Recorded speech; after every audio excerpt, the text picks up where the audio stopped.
So we're in NRB. We're in the expo. This is where all the Christian media and creators, inventors, trying to push all of the media to point towards God. What is your position and where are you at right now? Okay, so I'm CEO of Movieguide. I have worked there for a little bit of time, but the last 6 years I've been CEO. Basically, we review all films, but we do it for the Christian family perspective. We have 82 million families use our service to determine what they watch, about 1 in 3 parents in America. And we also work with all the major studios. So we'll work with everyone from Warner Brothers to Netflix to Disney, and we try to encourage them to make better, more movies. And the way we do that is we do that through an economic analysis of the industry. We've done that for over 34 years, where we found that the less sex you put in a movie, the more money you make. The less violence, the more profitable it is. We can actually tell you how much every effort will cost you at the box office. And when we started, 82% of movies were R-rated. Last year was 30%. When we started, one movie had a positive reference to Christianity. Last year was over 60%. So it's interesting because the studios understand, they're hearing it, and the content is coming out that's God honoring. There's so much amazing content. Now, there's a lot of content that comes out every year. There's 1,049 movies. There's 17,000 television programs just from the main thing, studios. So I know that whenever I travel, people tell me about some horrible movie they've watched, but there's a lot of good stuff too, and it's amazing.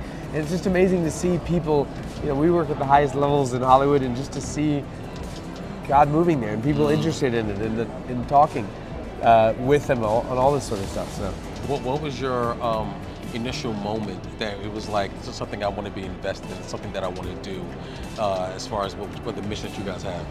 That is a great question. So my family's actually been in Hollywood for 100 years this year. Oh, wow. So my grandparents were famous actors in the black and white era of movies. If you've seen Turner Classic Movies, you've most definitely seen their content. My father made content, and so he actually launched the organization that I work for now in 1978. And so I actually grew up not with the initial idea of going into this. If you've ever grown up as a missionary kid or anything like that, the thought was probably the furthest thing. So I actually did investment banking, mergers and acquisitions. I lived in London, I lived in Hong Kong. That is literally the opposite of the Hollywood experience. I think my parents were like, what are you doing? Exactly. But when I was there, I just felt the deep call of God to come back. And I didn't want to pull a Jonah, and so it's just been amazing to be able to see God act and just understand. And I understood when I was there on the 18th floor of this skyscraper wearing my nice suit, and I was just like, Lord, what can I do to make an impact for you?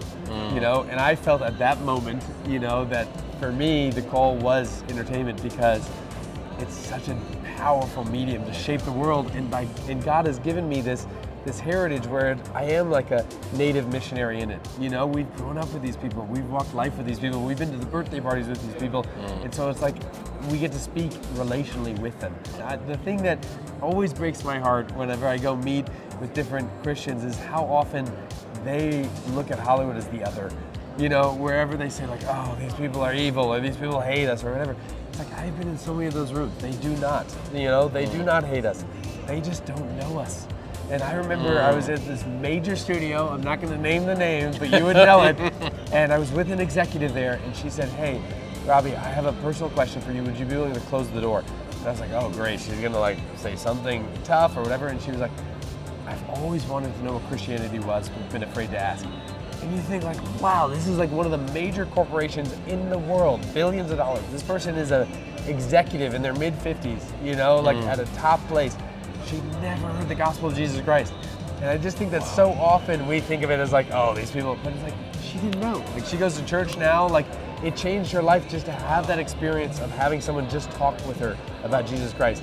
And I will tell you that we see that all the time with talking to so many different people about the hungerness and eager for the gospel of Jesus Christ. And I just wish that Christians wouldn't treat people like the other, which is so easy to do. I mean, the Pharisees did it back in the day too. And I'm not saying, a lot of people have phenomenal hearts, but it's let's not forget that God loved us too. Yeah. Paul was a mass murderer that God literally redeemed. I mean, you go through those stories of who God has used, and there's a lot of brokenness in there that God redeemed. And so I just pray that the Christian community itself doesn't forget that God loves us and he can change anybody's heart. You know, we believe in the God of the universe who created the world with a word, that of course he could change someone's heart, you know, and we see that. We see that every day through our ministry at Movieguide, and I feel blessed to get to do that.